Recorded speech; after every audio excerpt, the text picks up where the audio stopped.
लक्षतीर्थ वसाहत इथं महापालिकेच्या जागेवर अनधिकृत बांधकाम करून उभारलेला मदरसा आणि मशिदीवर कारवाई करावी अशी मागणी विश्व हिंदू परिषदेच्या वतीनं कोल्हापूर महापालिकेकडे करण्यात आली होती।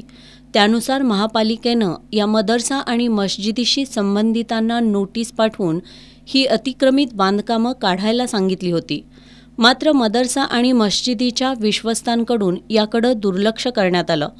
त्यामुळे 27 डिसेंबरला कोल्हापूर महापालिकेच्या अतिक्रमण निर्मूलन विभागानं मोठ्या पोलीस बंदोबस्तामध्ये अतिक्रमणं काढण्यासाठी या ठिकाणी धाव घेतली होती।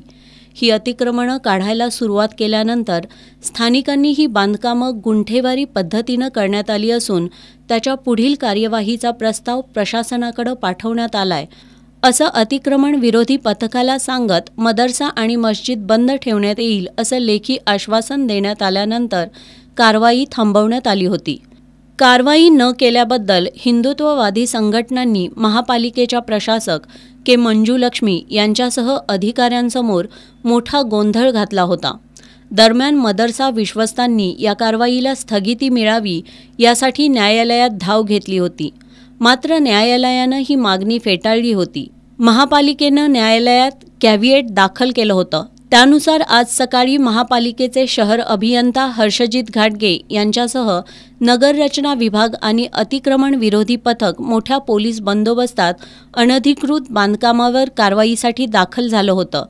3 JCB, फायर फायटर आणि स्ट्रायकिंग फोर्ससह सुमारे 200 पोलिसांच्या फौजफाट्यासह पथक मदरसा परिसरात आल्याची माहिती मिळताच परिसरातील लोक कारवाई विरोधात एकत्र आले। त्यांनी शहर पोलीस उपअधीक्षक अजित टिके यांच्यासह पोलिसांशी हुज्जत घातली आणि जोरदार घोषणाबाजी केली। त्यामुळे काही काळ मोठा तणाव निर्माण झाला होता। इथल्या नागरिकांनी डॉक्टर बाबासाहेब आंबेडकर यांच्या प्रतिमा हातात घेऊन रस्त्यातच ठाण मांडलं। शहर पोलीस उपअधीक्षक अजित टिके यांनी सर्वांना शांत राहण्याचं आवाहन केलं। त्यानंतर स्थानिक नागरिकांनी मदरशासमोर रस्त्यातच तब्बल 5 तास ठिय्या मारला। अप्पर पोलीस अधीक्षक जयश्री देसाई, शहर पोलीस उपअधीक्षक अजित टिके, मदरशाचे विश्वस्त याबरोबरच मुस्लिम बोर्डिंगचे चेअरमन गणी अजरेकर, कादर मलबारी यांच्यात चर्चा झाली।